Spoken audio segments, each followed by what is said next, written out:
Startup ਵਿੱਚ ਤੁਹਾਡਾ ਸਵਾਗਤ ਹੈ ਜੀ। ਮੈਂ ਸਿਮਰਤ ਗਰੇਵਾਲ, ਮੇਰੇ ਵੱਲੋਂ ਆਪ ਸਭ ਨੂੰ ਸਤਿ ਸ੍ਰੀ ਅਕਾਲ। ਤੁਸੀਂ ਦੇਖ ਰਹੇ ਹੋ ਸਟਾਰਟਅਪ ਸ਼ੋਅ। ਹਰ ਮੰਗਲਵਾਰ ਤੁਸੀਂ ਦੇਖਦੇ ਹੋ ਪੰਜਾਬ ਸਟਾਰ ਟੀਵੀ 'ਤੇ।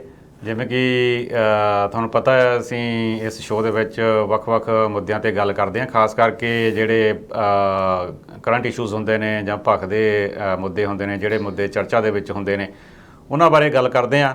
ਸੋ ਅੱਜ ਵੀ ਕੁਝ ਇਸੇ ਤਰ੍ਹਾਂ ਦਾ ਹੀ ਮੁੱਦਾ ਹੈ। ਪੂਰੀ ਦੁਨੀਆ 'ਤੇ ਇਹ ਅੱਜ ਦਾ ਨਹੀਂ, ਕਾਫੀ ਲੰਬੇ ਸਮੇਂ ਤੋਂ ਲਗਾਤਾਰ ਇਹਦੇ 'ਤੇ ਗੱਲਬਾਤ ਵੀ ਹੁੰਦੀ ਰਹਿੰਦੀ ਹੈ।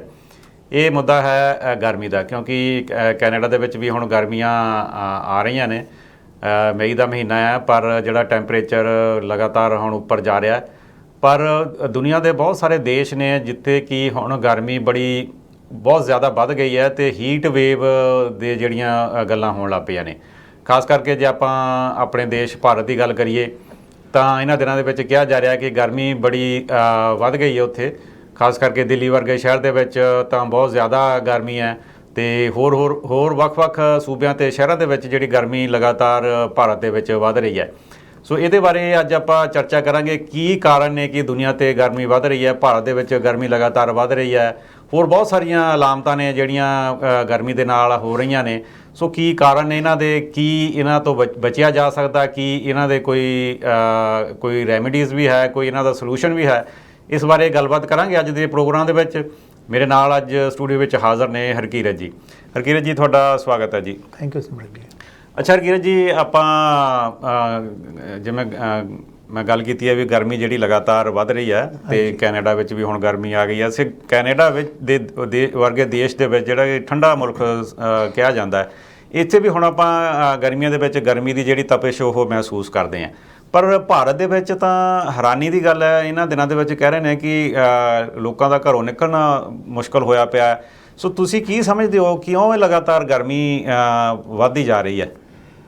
ਸਿਮਰਤ ਜੀ, ਆਪਾਂ ਹਮੇਸ਼ਾ ਟਾਈਮ ਟੂ ਟਾਈਮ ਆਹ ਪ੍ਰੋਗਰਾਮ ਦੇ ਵਿੱਚ ਗੱਲ ਕਰਦੇ ਰਹਿੰਦੇ ਹਾਂ ਰਿਗਾਰਡਿੰਗ ਕਿ ਗਲੋਬਲ ਵਾਰਮਿੰਗ ਹੋ ਰਹੀ ਹੈ। ਸੋ ਆਪਾਂ ਇਹਨੂੰ ਇੱਕ ਫੈਸ਼ਨ ਬਣਾ ਲਿਆ ਕਿ ਗਲੋਬਲ ਵਾਰਮਿੰਗ ਬਾਰੇ ਗੱਲ ਕਰਨਾ, ਸਾਰੀ ਚੀਜ਼ਾਂ ਬਾਰੇ।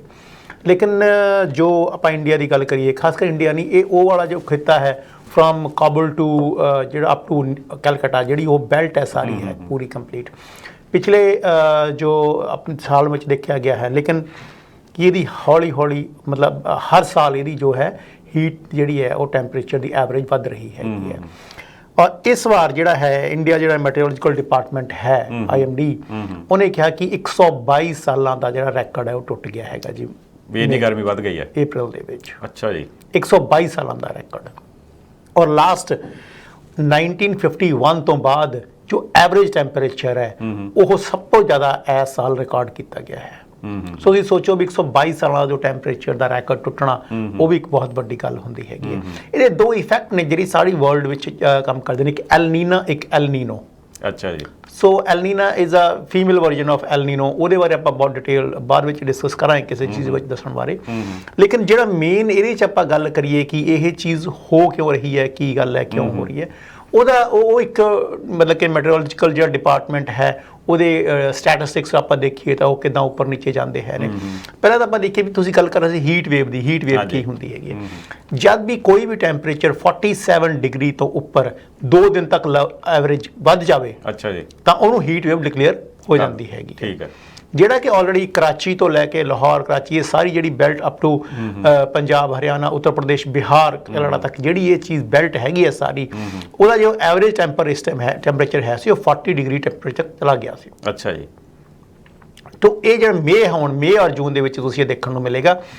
ਐਕਚੁਅਲੀ ਸਿਮਰਤ ਜੀ, ਜਿਹੜੀ ਆਪਾਂ ਗੱਲ ਕਰਦੇ ਹਾਂ ਨਾ ਕਿ ਮੈਂ ਇਹ ਜਿਹੜੀ ਸਾਰੀ ਗੱਲ ਆਪਾਂ ਕਰਨ ਬੈਠੇ ਹਾਂ ਸਾਰੀ ਹੈ, ਠੀਕ ਹੈ, ਕਿ ਜੇ ਐਵਰੇਜ ਟੈਂਪਰੇਚਰ ਧਰਤੀ ਦਾ total average temperature 2 degree centigrade ਵੱਧ ਜਾਂਦਾ ਹੈਗਾ ਤਾਂ ਉਹ ਅਨਬੇਅਰੇਬਲ ਹੋ ਜਾਏਗਾ। ਲੇਕਿਨ ਆਪਾਂ ਇਹ ਆਉਣ ਵਾਲੇ ਟਾਈਮ ਦੀਆਂ ਗੱਲਾਂ ਨੇ। ਇੱਕ ਤੁਹਾਨੂੰ ਮੈਂ ਇੱਕ ਗੱਲ ਦੱਸਾਂ, ਜਿਹੜਾ ਇੱਕ ਮੇਨ ਮੁੱਦੇ ਬਾਰੇ ਮੈਂ ਡਿਸਕਸ ਜ਼ਰੂਰ ਕਰਨਾ ਚਾਹਾਂਗਾ। ਉਹ ਹੁੰਦਾ ਕਿ ਟੈਂਪਰੇਚਰ ਦੋ ਤਰ੍ਹਾਂ ਨਾਲ ਨਾਪਿਆ ਜਾਂਦਾ ਹੈਗਾ। ਇੱਕ ਹੁੰਦਾ ਡਰਾਈ ਬਲਬ ਟੈਂਪਰੇਚਰ, ਇੱਕ ਹੁੰਦਾ ਵੈਟ ਬਲਬ ਟੈਂਪਰੇਚਰ। ਠੀਕ ਹੈ।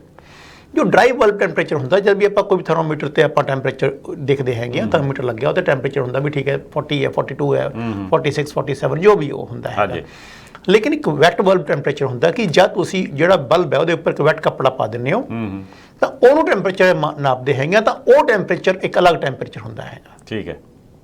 ਉਹਨੂੰ ਦੋਨਾਂ ਨੂੰ ਮਿਲਾ ਕੇ ਉਹਨੂੰ ਹੀਟ ਇੰਡੈਕਸ ਕਹਿੰਦੇ ਨੇ। ਸੋ ਜਿਹੜਾ ਹਿਊਮਨਸ ਨੇ, ਜਿਹੜੇ ਵੀ ਆਪਾਂ ਆਮ ਇਨਸਾਨ ਹੈ, ਜਦ 35 ਸੈਲਸੀਅਸ ਡਿਗਰੀ ਤੋਂ ਜਦ ਤੱਕ ਉਹ ਸਰਵਾਈਵ ਜਦੋਂ ਵੱਧ ਜਾਂਦਾ ਉਹ ਸਰਵਾਈਵ ਨਹੀਂ ਕਰ ਪਾਣਗੇ।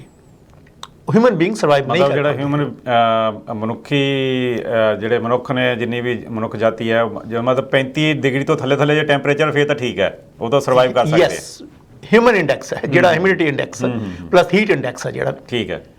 ਲੇਕਿਨ ਜਿਹੜੀ ਹੀਟ ਵੇਵ ਹੈ ਜਿਹੜੀ ਆਉਂਦੀ ਆ, ਉਹ ਅੱਜ ਜੇ ਆਪਾਂ ਹੀਟ ਵੇਵ ਦੀ ਗੱਲ ਕਰੀਏ ਤਾਂ 29 ਔਰ 30 ਦੇ ਵਿੱਚ ਤੱਕ ਹੁੰਦੀ ਹੈ ਹੀਟ ਵੇਵ ਡਿਕਲੇਅਰ ਕਰਨੀ ਪੈਂਦੀ ਆ। ਔਰ ਤਕਰੀਬਨ ਇਸ ਚੀਜ਼ ਨੂੰ ਤੁਸੀਂ ਇਹ ਸੋਚੋ ਪਿਛਲੇ ਇੰਨੇ ਸਾਲਾਂ ਦੇ ਵਿੱਚ 20 ਸਾਲਾਂ ਦੇ ਵਿੱਚ 1,66,000 ਲੋਕ ਹੀਟ ਵੇਵ ਕਰਕੇ ਮਰ ਚੁੱਕੇ ਨੇ। ਅੱਛਾ ਜੀ। ਇਹ ਭਾਰਤ ਦੇ ਵਿੱਚ ਜਾਂ ਪੂਰੀ ਦੁਨੀਆ ਦੇ ਵਿੱਚ? ਪੂਰੀ ਦੁਨੀਆ ਦੇ ਵਿੱਚ। ਅੱਛਾ ਜੀ। ਠੀਕ ਹੈ ਨਾ। ਸੋ ਇਹ ਹੀਟ ਵੇਵ ਜਿਹੜੀ ਹੈ ਉਹ ਤਾਂ ਤੁਹਾਨੂੰ ਮੈਂ ਦੱਸ ਦਿੱਤਾ ਵੀ ਕਿਉਂ ਹੁੰਦੀ ਹੈ, ਕੀ ਮਤਲਬ ਹੁੰਦਾ ਹੈਗਾ ਇਹਦਾ। ਹੁਣ ਆਪਾਂ ਇਹਨੂੰ ਦੇਖੀਏ ਵੀ ਇਹ ਇੰਡੀਆ ਵਿੱਚ ਕਿਉਂ ਹੋ ਰਹੀ ਹੈ। ਉਹ ਚੀਜ਼ਾਂ ਬਹੁਤ ਸਾਰੇ ਉਹਦੇ ਅਲੱਗ-ਅਲੱਗ ਉਹਦੇ ਕਾਰਨ ਨੇ ਵੀ ਖਾਸ ਕਰਕੇ ਜਿਹੜਾ ਆਪਾਂ ਜਿਹੜੀ ਵੀ ਆਪਾਂ ਚੀਜ਼ ਯੂਜ਼ ਕਰਦੇ ਹੈਗੇ ਆ, ਪੇੜ ਨਹੀਂ ਲਾਉਂਦੇ ਹੈਗੇ, ਸਾਰਾ ਕੁਝ ਕਰਦੇ, ਉਹ ਚੀਜ਼ਾਂ ਬਹੁਤ ਜ਼ਿਆਦਾ ਮੈਟਰ ਕਰਦੀਆਂ ਨੇ ਉਸ ਚੀਜ਼ ਦੇ ਵਿੱਚ। ਜਿੱਦਾਂ ਹੁਣ ਮੈਂ ਤੁਹਾਡੇ ਇੱਥੇ ਤੁਸੀਂ ਇਹ ਗੱਲ ਕੀਤੀ ਆ ਵੀ ਪੇੜ ਨਹੀਂ ਲੱਗਦੇ। ਹੁਣ ਭਾਰਤ ਦੇ ਵਿੱਚ ਜੇ ਆਪਾਂ ਦੇਖੀਏ ਤਾਂ ਲਗਾਤਾਰ ਜਿਹੜੀ ਜੰਗਲਾਂ ਦੀ ਕਟਾਈ ਹੋ ਰਹੀ ਹੈ, ਅਤੇ ਮੇਰੇ ਖਿਆਲ ਜਿਸ ਤੇਜ਼ੀ ਦੇ ਨਾਲ ਜੰਗਲਾਂ ਦੀ ਕਟਾਈ ਹੋ ਰਹੀ ਹੈ, ਉਸ ਤੇਜ਼ੀ ਦੇ ਨਾਲ ਨਵੇਂ ਦਰਖਤ ਨਹੀਂ ਲਾਏ ਜਾ ਰਹੇ। ਬਹੁਤ ਸਾਰੀਆਂ ਜਿਹੜੀਆਂ NGOs ਨੇ, ਬਹੁਤ ਸਾਰੀਆਂ ਜਿਹੜੇ ਆਪਣੇ ਕਾਰ ਸੇਵਾ ਵਾਲੇ ਬਾਬੇ ਨੇ, ਉਹ ਵੱਖ-ਵੱਖ ਥਾਵਾਂ 'ਤੇ ਜਿਹੜੇ ਦਰਖਤ ਲਾ ਵੀ ਰਹੇ ਨੇ, ਅਤੇ ਹੋਰ ਬਹੁਤ ਸਾਰੀਆਂ ਜਿਹੜੀਆਂ ਸੰਸਥਾਵਾਂ ਨੇ ਉਹ ਇਸ ਤਰ੍ਹਾਂ ਦੇ ਕੰਮ ਕਰ ਰਹੀਆਂ। ਪਰ ਜਿੰਨੇ ਤੇਜ਼ੀ ਦੇ ਨਾਲ ਕੱਟੇ ਜਾ ਰਹੇ ਨੇ, ਉਸ ਹਿਸਾਬ ਦੇ ਨਾਲ ਜਿਹੜੇ ਦਰਖਤ ਨਹੀਂ ਲੱਗ ਰਹੇ। ਸੋ ਤੁਸੀਂ ਵੀ ਜਿਵੇਂ ਤੁਸੀਂ ਕਹਿ ਰਹੇ ਹੋ ਵੀ ਇਹ ਵੀ ਇੱਕ ਕਾਰਨ ਨੇ ਵੀ ਜੇ ਦਰਖਤ ਲਗਾਤਾਰ ਘਟ ਰਹੇ ਨੇ, ਇਹ ਵੀ ਜਿਹੜਾ ਧਰਤੀ ਦਾ ਟੈਂਪਰੇਚਰ ਵਧਾ ਰਹੇ ਨੇ। ਸਮਝੀ ਬਹੁਤ ਸਾਰੀ ਚੀਜ਼ਾਂ ਨੇ, ਖਾਸ ਕਰਕੇ ਥਰਡ ਵਰਲਡ ਕੰਟਰੀਜ਼ ਵਿੱਚ। ਹੁਣ ਆਪਾਂ ਦੇਖਦੇ ਹਾਂ ਉਰੇ ਆਪਾਂ ਜਿਹੜਾ ਗਾਰਬੇਜ ਛੱਡਦੇ ਹੈਗੇ ਆ, ਉਹਨੂੰ ਆਪਾਂ ਕਿੱਦਾਂ ਰੀਸਾਈਕਲ ਕਰਦੇ ਹਾਂ, ਸਾਰਾ ਕੁਝ ਕਰਦੇ ਹੈਗੇ। ਤੁਸੀਂ ਕਦੇ ਇੰਡੀਆ ਦੇ ਕੈਪੀਟਲ ਨਿਊ ਦਿੱਲੀ ਵਿੱਚ ਜਾਓਗੇ ਤਾਂ ਤੁਸੀਂ ਜੇ ਬਾਹਰ ਨਿਕਲਦੇ ਬਹੁਤ ਵੱਡੇ ਵੱਡੇ ਪਹਾੜ ਹੁੰਦੇ ਨੇ। ਹਰ ਸ਼ਹਿਰ ਦੇ ਵਿੱਚ ਬਹੁਤ ਵੱਡੇ ਵੱਡੇ ਪਹਾੜ ਨੇ ਜਿਹੜੇ ਕਿ ਆਪਾਂ ਗਾਰਬੇਜ ਦੇ ਉੱਤੇ ਹੁੰਦੇ ਨੇ। ਹੁਣ ਜਦੋਂ ਗਾਰਬੇਜ ਦੇ ਵਿੱਚ ਜਿਹੜੇ ਖਾਸ ਕਰਕੇ ਕੈਮੀਕਲ ਟੌਕਸਿਕ ਚੀਜ਼ਾਂ ਹੈਗੀਆਂ ਨੇ, ਖਾਸ ਕਰ ਜਿਹੜੇ ਪਲਾਸਟਿਕ ਹੋਰ ਚੀਜ਼ਾਂ ਹੁੰਦੀਆਂ ਨੇ, ਉਹ ਮਿਥੇਨ ਰਿਲੀਜ਼ ਕਰਦੀਆਂ ਨੇ। ਹੁਣ ਜਦ ਮਿਥੇਨ ਐਟਮੋਸਫੇਅਰ ਵਿੱਚ ਜਾਂਦੀ ਹੈਗੀ ਹੈ ਤਾਂ ਸਨ ਦੀ ਹੀਟ ਦੇ ਨਾਲ ਉਹ ਬਰਨ ਹੁੰਦੀ ਹੈ, ਇਨਫਲੇਮੇਬਲ ਹੋ ਜਾਂਦੀ ਹੈ। ਉਹ ਸਭ ਤੋਂ ਵੱਡਾ ਕਾਰਨ ਹੈ ਕਿ ਉਹ ਇਨਫਲੇਮ ਹੋਣ ਕਾਰਨ ਬਹੁਤ ਜ਼ਿਆਦਾ ਹੀਟ ਰਿਲੀਜ਼ ਹੁੰਦੀ ਹੈਗੀ। ਅੱਛਾ ਜੀ। ਦੈਟ ਇਜ਼ ਅ ਮੇਜਰ ਕਾਰਨ। ਲੇਕਿਨ ਆਪਾਂ ਉਸ ਚੀਜ਼ ਬਾਰੇ ਕੋਈ ਧਿਆਨ ਨਹੀਂ ਦੇ ਰਿਹਾ ਕਿ ਉਹ ਜਿਹੜੇ ਦੇਖੋ ਜਿਹੜੇ ਕਾਰਨ ਅਲੱਗ ਹੁੰਦੇ ਨੇ, ਉਹਦਾ ਰਿਜ਼ਲਟਸ ਅਲੱਗ ਹੁੰਦਾ ਹੈ। ਕਿਉਂਕਿ ਆਪਾਂ ਕਈ ਵਾਰੀ TV ਵਗੈਰਾ ਤੇ ਵੀਡੀਓ ਦੇ ਵਿੱਚ ਦੇਖਿਆ ਕਿ ਜਿਹੜੇ ਇਸ ਤਰ੍ਹਾਂ ਦੇ ਜਿਹੜੇ ਤੁਸੀਂ ਦੱਸਿਆ ਜਿਹੜੇ ਕੂੜੇ ਦੇ ਢੇਰ ਨੇ, ਉਹ ਲਗਾਤਾਰ ਧੁਖਦੇ ਰਹਿੰਦੇ ਨੇ, ਉਹਦੇ ਵਿੱਚੋਂ ਧੂਆਂ ਜਾਂ ਅੱਗ ਨਿਕਲਦੀ ਰਹਿੰਦੀ ਹੈ। ਹਾਂਜੀ, ਉਹ ਮਿਥੇਨ ਕਰਕੇ ਹੈ ਜੀ ਸਾਰਾ। ਹਾਂ, ਪਰ ਮੇਰਾ ਖਿਆਲ ਹੈ ਜਿਹੜੀਆਂ ਅਥਾਰਟੀਜ਼ ਨੇ ਉਹ ਜਾਂ ਜੋ ਵੀ ਉਹਨੂੰ ਅੱਗ ਲਾਉਂਦੇ ਇਸ ਕਰਕੇ ਲਾਉਂਦੇ ਹੋਣਗੇ ਵੀ ਜਿਹੜਾ ਕੂੜਾ ਲਗਾਤਾਰ ਘਟ ਜਾਵੇ ਜਾਂ ਸਿਮਰਤ ਜੀ ਉਹ ਅੱਗ ਲਾਈ ਨਹੀਂ ਬਾਲ ਦਿੱਤਾ ਜਾਵੇ। ਸੌਰੀ ਮੈਂ ਤੁਹਾਨੂੰ ਕਰ ਰਿਹਾ, ਉਹ ਲੱਗ ਲਾਈ ਨਹੀਂ ਜਾਂਦੀ। ਅੱਛਾ, ਆਟੋਮੈਟਿਕਲੀ ਲੱਗ ਜਾਂਦੀ। ਉਹ ਆਟੋਮੈਟਿਕਲੀ ਲੱਗੀ ਹੁੰਦੀ, ਉਹਦੀ ਆਪਣੀ ਹੀਟ ਦੇ ਨਾਲ ਹੀ ਅੱਗ ਲੱਗੀ ਹੁੰਦੀ ਹੈਗੀ ਹੈ। ਠੀਕ ਹੈ। ਅੱਗ ਲਾਉਂਦੇ ਨਹੀਂ, ਸਮਝੋ ਅੱਗ ਨੂੰ ਬੁਝਾਉਂਦੇ ਨੇ। ਲੇਕਿਨ ਉਹ ਲੱਗੀ ਜਿੰਨੇ ਮਰਜ਼ੀ ਬੁਝਾ ਲੈਣ, ਉਦੋਂ ਇਹਨੇ ਵਿੱਚੋਂ ਅੰਦਰ ਇੰਨੀ ਹੀਟ ਪ੍ਰੋਡਿਊਸ ਹੁੰਦੀ ਹੈ ਕਿ ਆਪਣੇ ਅੱਗ ਲੱਗ ਜਾਂਦੀ ਹੈ। ਉਹ ਤੋਂ ਮਿਥੇਨ ਨਿਕਲਦੇ, ਮਿਥੇਨ ਨੂੰ ਫਿਰ ਅੱਗ ਲੱਗਦੀ ਹੈ। ਜਦੋਂ ਹਵਾ ਵਿੱਚ ਆਉਂਦੀ ਹੈ, ਹਵਾ ਜਾ ਕੇ ਫਿਰ ਅੱਗ ਲੱਗਦੀ ਹੈ। ਅੱਛਾ ਜੀ। ਸੋ ਸੋਚੋ ਅੱਗ ਹੀ ਲੱਗੀ ਰਹਿੰਦੀ ਹੈ। ਬਿਲਕੁਲ। ਸੋ ਸੋਚੋ ਤੁਸੀਂ ਕਿੰਨਾ ਉਸ ਚੀਜ਼ ਦਾ ਨੈਗੇਟਿਵ ਇਫੈਕਟ ਸਾਡੇ ਤੇ ਹੋ ਸਕਦਾ, ਜਾਨਵਰਾਂ ਤੇ ਹੋ ਸਕਦਾ ਹੈਗਾ। ਦੇਖੋ ਮੇਨ ਗੱਲ ਇਹ ਹੈ ਕਿ ਜਿਹੜੀ ਇਹ ਸਾਰੀ ਚੀਜ਼ ਦਾ ਜਿਹੜਾ ਕਾਰਨ ਹੈ, ਉਹ ਜਾਂ ਕਾਰਨ ਆਪਾਂ ਇਹਨੂੰ ਕਹਿ ਦਈਏ। ਇੱਕ ਮਿੰਟ ਮੈਂ ਤੁਹਾਨੂੰ ਇੱਥੇ ਵਿੱਚ ਟੋਕਰਾਂ। ਦਿੱਲੀ ਦੀ ਤੁਸੀਂ ਗੱਲ ਕਰ ਰਹੇ ਸੀ ਕਿ ਦਿੱਲੀ ਦੇ ਵਿੱਚ ਕਿਉਂਕਿ ਜਦੋਂ ਵੀ ਹੀਟ ਵੀ ਜਦੋਂ ਗਰਮੀਆਂ ਸ਼ੁਰੂ ਹੁੰਦੀਆਂ ਨੇ ਤਾਂ ਦਿੱਲੀ ਹਮੇਸ਼ਾ ਚਰਚਾ ਦੇ ਵਿੱਚ ਰਹਿੰਦੀ ਹੈ ਗਰਮੀ ਨੂੰ ਲੈ ਕੇ। ਸੋ ਜਦੋਂ ਦੀ ਕੇਜਰੀਵਾਲ ਸਰਕਾਰ ਆਈ ਹੈ, ਉਹਨਾਂ ਨੇ ਇਹ ਵੀ ਸ਼ੁਰੂ ਕੀਤਾ ਸੀ ਗਰਮੀਆਂ ਦੇ ਵਿੱਚ ਵੀ ਔਡ ਈਵਨ ਗੱਡੀਆਂ ਚਲਾਉਣੀਆਂ, ਅਤੇ ਬਹੁਤ ਸਾਰੀਆਂ ਜਿਹੜੀਆਂ ਹੁਣ ਉਹਨਾਂ ਨੇ ਉੱਥੋਂ ਫੈਕਟਰੀਜ਼ ਵਗੈਰਾ ਨੇ ਜੋ ਉਹ ਵੀ ਬਾਹਰ ਮੂਵ ਕਰ ਦਿੱਤੀਆਂ ਨੇ ਵੀ ਜਿਹੜਾ ਇੱਕ ਤਾਂ ਸ਼ਹਿਰ ਸਾਫ਼ ਰਹੇ ਤਾਂ ਦੂਸਰਾ ਜਿਹੜਾ ਗਰਮੀ ਦੇ ਨੂੰ ਠੱਲ ਪਾਈ ਜਾ ਸਕੇ। ਸੋ ਜਿਹੜਾ ਆਪਣੇ ਗੱਡੀਆਂ ਦਾ ਔਡ ਈਵਨ ਕਰਨਾ, ਤੁਹਾਨੂੰ ਕੀ ਲੱਗਦਾ ਇਹ ਵੀ ਇੱਕ ਬਹੁਤ ਵੱਡਾ ਕਾਰਨ ਹੈ ਜਿਹੜਾ ਗਰਮੀ ਨੂੰ ਵਧਾਉਣ ਦੇ ਵਿੱਚ? ਨਹੀਂ, ਔਡ ਈਵਨ ਕਰਨਾ ਤਾਂ ਸਮਾਂ ਤੇ ਉਹਨੂੰ ਠੀਕ ਕਰਨ ਦੀ ਕੋਸ਼ਿਸ਼ ਕਰ ਰਹੇ ਨੇ ਕਿ ਗੱਡੀਆਂ ਘੱਟ ਤੋਂ। ਮੇਰਾ ਮਤਲਬ ਹੈ ਵੀ ਚਲੋ ਉਹਨਾਂ ਨੇ ਸ਼ੁਰੂ ਕੀਤਾ ਸੀ ਨਾ ਔਡ ਈਵਨ ਵੀ ਗਰਮੀ ਨੂੰ ਰੋਕਿਆ ਜਾਵੇ। ਮੇਰਾ ਕਹਿਣ ਦਾ ਮਤਲਬ ਹੈ ਜਿਹੜਾ ਗੱਡੀਆਂ ਧੂਆਂ ਛੱਡਦੀਆਂ ਨੇ ਜਾਂ ਗੈਸ ਬਲਦੀ ਹੈ ਉਹਦੇ ਕਰਕੇ। ਬਿਲਕੁਲ ਜੀ, ਬਿਲਕੁਲ। ਉਹ ਬਹੁਤ ਵੱਡਾ ਕਾਰਨ ਹੈ ਕਿ ਜਿਹੜਾ ਅਸੀਂ ਕਾਰਬਨ ਐਮਿਸ਼ਨ ਕਰਦੇ ਹੈਗੇ ਆ। ਸੋ ਅੱਜ ਤੋਂ 200 ਸਾਲ ਜਾਂ 19th ਸੈਂਚੁਰੀ ਤੱਕ ਅਸੀਂ ਇੰਨਾ ਕੁ ਧੂਆਂ ਛੱਡ ਰਹੇ ਸੀ, ਸਾਰਾ ਕੁਝ ਕਰ ਰਹੇ ਸੀ ਕਿ ਸਾਡੇ ਜਿਹੜੇ ਜਿੰਨੇ ਵੀ ਜੰਗਲ ਸੀ ਉਹ ਐਬਜ਼ੌਰਬ ਕਰਕੇ ਸਾਨੂੰ ਵਾਪਸ ਆਕਸੀਜਨ ਸਾਫ਼ ਕਰ ਦੇ ਦਿੱਤੀ ਰਹੇ ਹਵਾ ਨੂੰ। ਲੇਕਿਨ 2000 ਤੋਂ ਬਾਅਦ ਜਾਂ ਅੱਜ ਤੋਂ ਕਹਿ ਲਈਏ 2000 ਤੋਂ ਅਰਾਊਂਡ 2070s ਤੋਂ ਬਾਅਦ 1970s ਤੋਂ ਬਾਅਦ ਇਹ ਹੋਇਆ ਕਿ ਅਸੀਂ ਸਾਡੇ ਜਿਹੜੇ ਜੰਗਲ ਨੇ ਇੰਨੇ ਤੇਜ਼ੀ ਨਾਲ ਕੱਟੇ ਗਏ ਔਰ ਸਾਡਾ ਧੂੰਆਂ ਇੰਨਾ ਜਲਦੀ ਐਮਿਸ਼ਨ ਵਧੀ ਕੱਲੀ ਇਸ ਕਰਕੇ ਨਹੀਂ, ਬਹੁਤ ਸਾਰੀਆਂ ਹੋਰ ਚੀਜ਼ਾਂ ਕਰਕੇ, ਕੂੜੇ ਕਰਕੇ, ਹਰ ਚੀਜ਼ ਕਰਕੇ, ਗਾਰਬੇਜ ਕਰਕੇ, ਜਾਂ ਜੋ ਅਸੀਂ ਚੀਜ਼ਾਂ ਯੂਜ਼ ਕਰਦੇ ਹਾਂ ਕੈਮੀਕਲਸ ਫੈਕਟਰੀ ਸਾਰਾ ਕੁਝ ਯੂਜ਼ ਕਰਕੇ, ਕਿ ਉਹਨਾਂ ਕੋਲ ਇੰਨੀ ਖਮਤਾ ਹੀ ਨਹੀਂ ਹੈਗੀ ਹੈ ਕਿ ਉਹ ਉਹਨੂੰ ਰੀਸਾਈਕਲ ਕਰ ਸਕਣ, ਕਿ ਸਾਨੂੰ ਫਰੈਸ਼ ਆਕਸੀਜਨ ਦੇ ਸਕਣ। ਠੀਕ ਹੈ। ਸੋ ਸਾਨੂੰ ਉਸ ਚੀਜ਼ ਬਾਰੇ ਪਤਾ ਹੀ ਨਹੀਂ ਲੱਗ ਰਿਹਾ ਹੈਗਾ, ਅਸੀਂ ਉਸ ਚੀਜ਼ ਦੇ ਨਾਲ ਹੀ ਜੀਣਾ ਸਿੱਖ ਗਏ ਹਾਂ। ਲੇਕਿਨ ਉਹ ਸਾਡੀ ਸਿਹਤ 'ਤੇ ਕੀ ਅਸਰ ਕਰ ਰਿਹਾ ਹੈਗਾ, ਤੁਸੀਂ ਦੇਖੋ ਐਵਰੇਜ ਜਿਹੜੀ ਇੰਡੀਅਨ ਆਮ ਆਪਾਂ ਗੱਲ ਕਰੀਏ ਉਹਦੀ ਹਾਈਟ ਘੱਟੋ ਘੱਟ 1.5 ਇੰਚ ਤੱਕ ਉਹ ਸ਼ਾਰਟ ਹੋ ਗਏ ਨੇ। ਅੱਛਾ ਹਰਕੀਰਤ ਜੀ, ਆਪਾਂ ਇੱਕ ਛੋਟੀ ਜਿਹੀ ਬ੍ਰੇਕ ਲੈ ਲੈਂਦੇ, ਉਸ ਤੋਂ ਬਾਅਦ ਇਸ ਮੁੱਦੇ ਤੇ ਚਰਚਾ ਇਸੇ ਤਰ੍ਹਾਂ ਜਾਰੀ ਰੱਖਾਂਗੇ। ਇੱਕ ਛੋਟੀ ਜਿਹੀ ਬ੍ਰੇਕ, ਉਸ ਤੋਂ ਬਾਅਦ ਫਿਰ ਤੁਹਾਡੇ ਨਾਲ ਇਸ ਮੁੱਦੇ ਤੇ ਚਰਚਾ ਜਾਰੀ ਰੱਖਾਂਗੇ। ਤੁਸੀਂ ਕਿਤੇ ਨਾ ਜਾਇਓ, ਦੇਖਦੇ ਰਹੋ ਸਟਾਰ ਟਾਕ। ਬ੍ਰੇਕ ਤੋਂ ਬਾਅਦ ਤੁਹਾਡਾ ਸਵਾਗਤ ਹੈ ਜੀ। ਮੈਂ ਸਿਮਰਤ ਗਰੇਵਾਲ, ਮੇਰੇ ਨਾਲ ਸਟੂਡੀਓ ਵਿੱਚ ਹਾਜ਼ਰ ਨੇ ਹਰਕੀਰਤ ਜੀ, ਤੇ ਤੁਹਾਡੇ ਨਾਲ ਗੱਲ ਕਰ ਰਹੇ ਹਾਂ ਜਿਹੜਾ ਖਾਸ ਕਰਕੇ ਭਾਰਤ ਦੇ ਵਿੱਚ ਹੀਟ ਵੇਵ ਹੈ ਜਾਂ ਗਰਮੀ ਲਗਾਤਾਰ ਵੱਧ ਰਹੀ ਹੈ, ਪੂਰੀ ਦੁਨੀਆ 'ਤੇ ਗਰਮੀ ਵੱਧ ਰਹੀ ਹੈ। ਸੋ ਇਸ 'ਤੇ ਤੁਹਾਡੇ ਨਾਲ ਗੱਲਬਾਤ ਕਰ ਰਹੇ ਹਾਂ। ਸੋ ਗੱਲਬਾਤ ਦੇ ਵਿੱਚ ਮੇਰੇ ਨਾਲ ਅੱਜ ਸ਼ਾਮਲ ਨੇ ਹਰਕੀਰਤ ਜੀ। ਅੱਛਾ ਹਰਕੀਰਤ ਜੀ, ਤੁਸੀਂ ਬ੍ਰੇਕ ਤੋਂ ਪਹਿਲਾਂ ਗੱਲ ਕੀਤੀ ਸੀਗੀ ਵੈਟ ਬਲਬ ਦੀ ਟੈਂਪਰੇਚਰ ਦੀ, ਹੀਟ ਦੀ। ਸੋ ਉਹਨੂੰ ਥੋੜ੍ਹਾ ਜਿਹਾ ਦਰਸ਼ਕਾਂ ਦੇ ਨਾਲ ਸਾਂਝਾ ਕਰੋ ਵੀ ਐਕਚੁਅਲੀ ਹੈ ਕੀ ਚੀਜ਼, ਇਹਦਾ ਕੀ ਇਹਦਾ ਮਕਸਦ ਹੈ। ਵੈਟ ਬਲਬ ਟੈਂਪਰੇਚਰਸ ਜੋ ਮੈਂ ਪਹਿਲਾਂ ਤੁਹਾਡੇ ਨਾਲ ਗੱਲ ਕੀਤੀ ਸੀ ਕਿ ਉਹ ਸਭ ਤੋਂ ਮੇਨ ਮੁੱਦਾ ਹੈ ਇਸ ਟਾਈਮ ਦਾ, ਜਿਹੜੇ ਆਮ ਲੋਕਾਂ ਨੂੰ ਨਹੀਂ ਪਤਾ ਹੈ ਉਹ ਥੋੜ੍ਹੀ ਆਪਾਂ ਜਾਣਕਾਰੀ ਦੇਵਾਂਗੇ। ਕਿ ਸਪੋਜ਼ ਕਰੋ ਹੁਣ ਦੇਖੋ, ਜਾਂ ਕੋਈ ਗਰਮੀ ਹੁੰਦੀ ਹੈਗੀ, ਸਾਡਾ ਆਮ ਇਨਸਾਨ ਦਾ ਜਿਹੜਾ ਬੋਡੀ ਟੈਂਪਰੇਚਰ ਹੁੰਦਾ ਹੈਗਾ ਉਹ ਡਰਾਈ ਟੈਂਪਰੇਚਰ ਨਾਲ ਆਪਾਂ ਉਹ ਨਾਪਦੇ ਹੈਗੇ ਆ, ਔਰ ਜੋ ਟੈਂਪਰੇਚਰ ਹੁੰਦਾ ਤਾਂ ਪਸੀਨਾ ਆਉਂਦਾ, ਯੂ ਸਵੈਟ, ਐਂਡ ਫਿਰ ਉਹਦੇ ਨਾਲ ਤੁਹਾਡੀ ਬੋਡੀ ਟੈਂਪਰੇਚਰ ਲੂਜ਼ ਹੋ ਜਾਂਦਾ, ਹਵਾ ਹੋ ਜਾਂਦੀ ਹੈ, ਹਵਾ ਨਾਲ ਸੁੱਕ ਜਾਂਦਾ ਹੈ। ਫਿਰ ਉਸ ਤੋਂ ਬਾਅਦ ਫਿਰ ਪਸੀਨਾ ਆਉਂਦਾ, ਇਸ ਤਰ੍ਹਾਂ ਕਰਕੇ ਅਸੀਂ ਹਾਈਡਰੇਟ ਰਹਿੰਦੇ ਹਾਂ, ਪਾਣੀ ਪੀਂਦੇ ਹਾਂ, ਲਿਕੁਇਡ ਲੈਂਦੇ ਹੈਗੇ। ਲੇਕਿਨ ਉਹ ਟੈਂਪਰੇਚਰ ਬੋਡੀ ਟੈਂਪਰੇਚਰ ਵੱਧਦਾ ਰਹਿੰਦਾ, ਪਸੀਨਾ ਆਉਂਦਾ ਰਹਿੰਦਾ, ਉਹ ਸੁੱਕਦਾ ਰਹਿੰਦਾ ਹੈ। ਲੇਕਿਨ ਜਦ ਹਿਊਮਿਡ ਬਾਹਰ ਵੱਧ ਜਾਂਦੀ ਹੈਗੀ ਹੈ, ਖਾਸ ਕਰਕੇ ਇਹ ਪੁਰਾਣੇ ਜ਼ਮਾਨੇ ਦੇ ਵਿੱਚ ਕਹਿ ਲਓ, ਜਾਂ ਹੁਣ ਮੈਨੂੰ ਜ਼ਿਆਦਾ ਕਾਫੀ ਟਾਈਮ ਹੋ ਗਿਆ, ਮੈਨੂੰ ਨਹੀਂ ਇਹ ਮਹਿਸੂਸ ਕੀਤਾ ਹੈਗਾ। ਇੰਡੀਆ ਦੇ ਵਿੱਚ ਖਾਸ ਕਰਕੇ ਹੁੰਦਾ ਸੀ ਕਿ ਜੁਲਾਈ ਅਗਸਤ ਜੋ ਟੈਂਪਰੇਚਰ ਹੁੰਦਾ ਸੀ, ਉਸ ਟਾਈਮ ਤੱਕ ਜਦ ਮੌਨਸੂਨ ਆ ਚੁੱਕੇ ਹੁੰਦੇ ਸੀ ਤਾਂ ਉਹ ਹਿਊਮਿਡਿਟੀ ਬਹੁਤ ਜ਼ਿਆਦਾ ਵੱਧ ਜਾਂਦੀ ਸੀ। ਹਾਂਜੀ, ਤੁਹਾਡਾ ਪਸੀਨਾ ਸੁੱਕਦਾ ਨਹੀਂ ਸੀ, ਜਿਹੜੀ ਚਿਪਚਿਪਾਹਟ ਜੀ ਬਹੁਤ ਜ਼ਿਆਦਾ ਵੱਧ ਜਾਂਦੀ ਸੀ। ਹਾਂਜੀ, ਹਿਊਮਿਡ ਵੱਧ ਜਾਂਦੀ ਸੀ ਤੇ ਤੁਹਾਡਾ ਪਸੀਨਾ ਸੁੱਕਦਾ ਨਹੀਂ ਸੀ।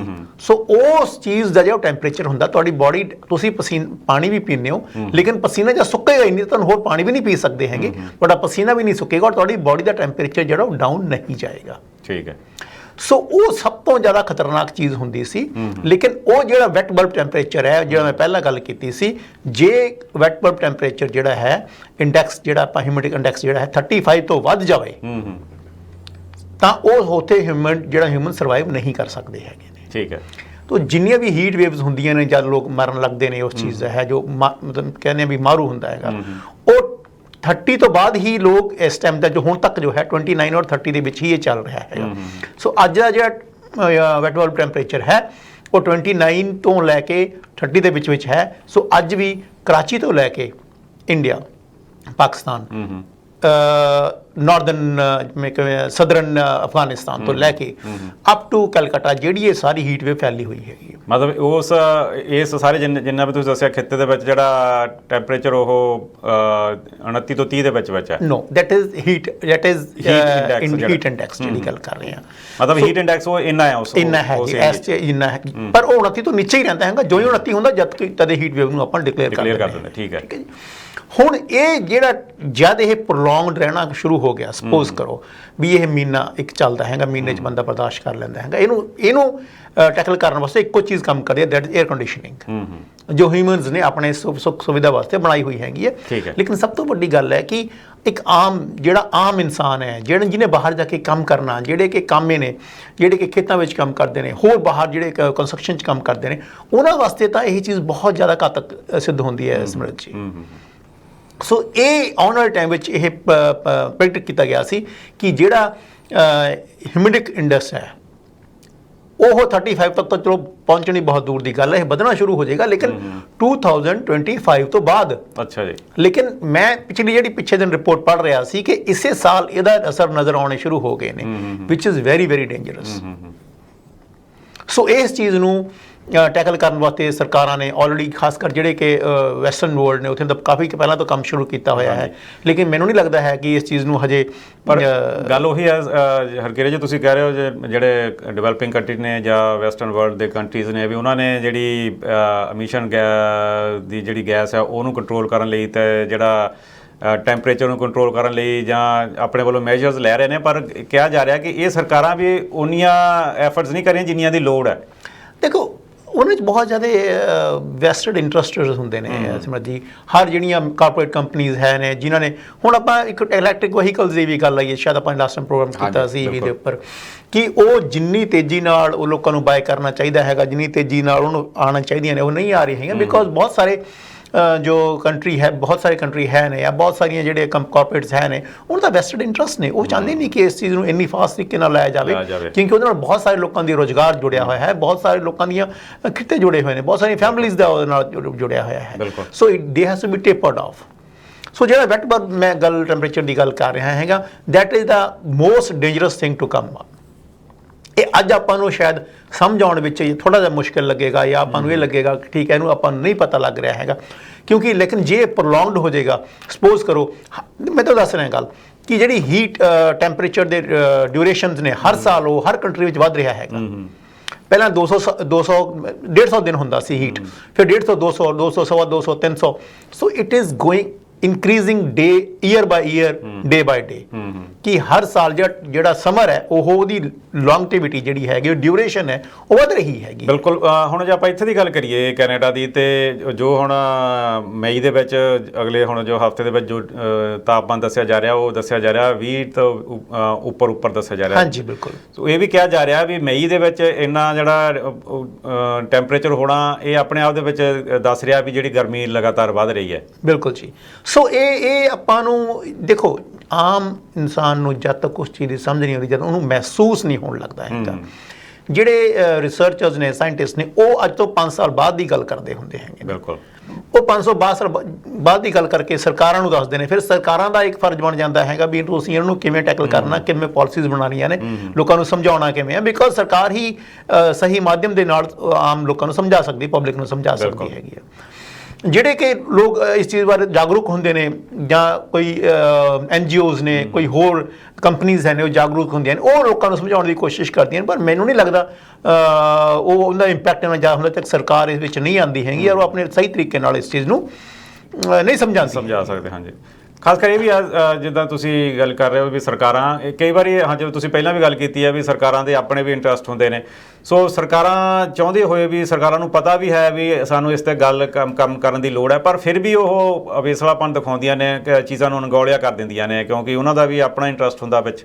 ਸੋ ਮੈਂ ਹਰ ਪ੍ਰੋਗਰਾਮ ਦੇ ਵਿੱਚ ਤਕਰੀਬਨ ਆਪਣੇ ਆਪ ਨੂੰ ਆਪਣੇ ਦਰਸ਼ਕਾਂ ਨੂੰ ਇਹ ਗੱਲ ਜ਼ਰੂਰ ਹੀ ਕਹਿਣਾ ਹੁੰਦਾ ਹੈਗਾ ਕਿ ਆਪਾਂ ਕਿਸੇ 'ਤੇ ਚੀਜ਼ਾਂ ਨਾ ਛੱਡੀਏ, ਖਾਸ ਕਰਕੇ ਜਿਹੜੀਆਂ ਸਾਨੂੰ ਆਪਾਂ ਹੁਣ ਜਿਹੜੀ ਇਨਫੋਰਮੇਸ਼ਨ ਹੈ ਉਹ ਤਾਂ ਬਹੁਤ ਜ਼ਿਆਦਾ ਕਲਿੱਕ ਅਵੇ ਹੈ, ਤੁਹਾਨੂੰ ਸੋਸ਼ਲ ਮੀਡੀਆ ਇੰਨਾ ਜ਼ਿਆਦਾ ਜਾਗਰੂਕ ਕਰ ਦਿੱਤਾ ਹੈ ਲੋਕਾਂ ਨੂੰ। ਸੋ ਸਹੀ ਇਨਫੋਰਮੇਸ਼ਨ ਨੂੰ ਆਪਾਂ ਦੇਖ ਕੇ ਅਸੀਂ ਉਹਦੇ ਬਾਰੇ ਵੀ ਜ਼ਰੂਰ ਸੋਚੀਏ।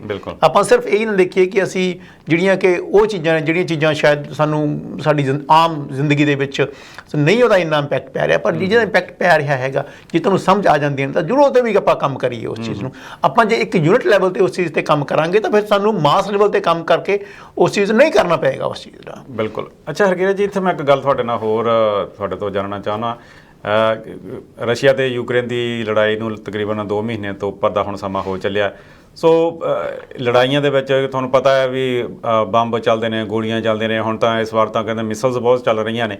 ਸੋ ਰਸ਼ੀਆ ਦੀ ਵਾਰ ਨੂੰ ਤਾਂ ਹੁਣ 2 ਮਹੀਨੇ ਹੋ ਗਏ ਨੇ। ਇਸ ਤੋਂ ਪਹਿਲਾਂ ਵੀ ਲਗਾਤਾਰ ਕਿਤੇ ਨਾ ਕੁਝ ਹੁੰਦਾ ਰਹਿੰਦਾ ਹੈ, ਜਿੱਥੇ ਕਿ ਇਸ ਤਰ੍ਹਾਂ ਦੇ ਜਿਹੜੇ ਵੱਡੇ ਜਿਹੜੇ ਬੰਬ ਜਾਂ ਹੋਰ ਹਥਿਆਰ ਵਰਤੇ ਜਾਂਦੇ ਨੇ। ਇਹਨਾਂ ਚੀਜ਼ਾਂ ਦਾ ਵੀ ਵੱਡਾ ਅਸਰ ਪੈ ਰਿਹਾ ਵੀ ਜਿਹੜੀ ਦੁਨੀਆ ਦੇ ਵਿੱਚ ਧਰਤੀ ਦੀ ਗਰਮੀ ਨੂੰ ਵਧਾਉਣ ਦੇ ਵਿੱਚ। ਸਿਮਰਤ ਜੀ, ਸਭ ਤੋਂ ਮੇਨ ਜਿਹੜੀ ਗੱਲ ਹੈ, ਹੁਣ ਦੇਖੋ ਧਿਆਨ ਨਾਲ ਸੁਣਨ ਵਾਲੀ ਗੱਲ ਹੈ, ਉਹ ਇਹ ਹੈ ਕਿ ਜਦੋਂ ਕੋਈ ਬੰਬ ਚੱਲਦਾ, ਕੋਈ ਵੀ ਚੀਜ਼ ਇੱਦਾਂ ਦੀਆਂ ਹੁਣ ਜਦ ਵੀ ਵਾਰ ਹੁੰਦੀਆਂ ਨੇ, ਉਹਦਾ ਜਿਹੜਾ ਲੌਂਗ ਟਰਮ ਇਫੈਕਟ ਹੁੰਦਾ ਨਾ ਉਹ ਬਹੁਤ ਜ਼ਿਆਦਾ ਹੁੰਦਾ ਹੈਗਾ। ਬਿਲਕੁਲ। ਹੁਣ ਸ਼ਾਰਟ ਟਰਮ ਜਿਹੜਾ ਇਫੈਕਟ ਹੈ, ਜਦੋਂ ਜਿਹੜੀਆਂ ਐਮਿਸ਼ਨਸ, ਖਾਸ ਕਰਕੇ ਜਿਹੜੀਆਂ ਐਮਿਸ਼ਨਸ ਹੋਣੀਆਂ, ਜਿਹੜਾ ਗੈਸਿਸ ਜਿਹੜੀ ਨਿਕਲਣੀਆਂ ਹੈਗੀਆਂ ਨੇ, ਉਹਨਾਂ ਨੇ ਜੋ ਨੈਗੇਟਿਵ ਇੰਪੈਕਟ ਪਾਉਣਾ ਨਾ ਉਹ ਬਹੁਤ ਇੰਪੋਰਟੈਂਟ ਹੈ।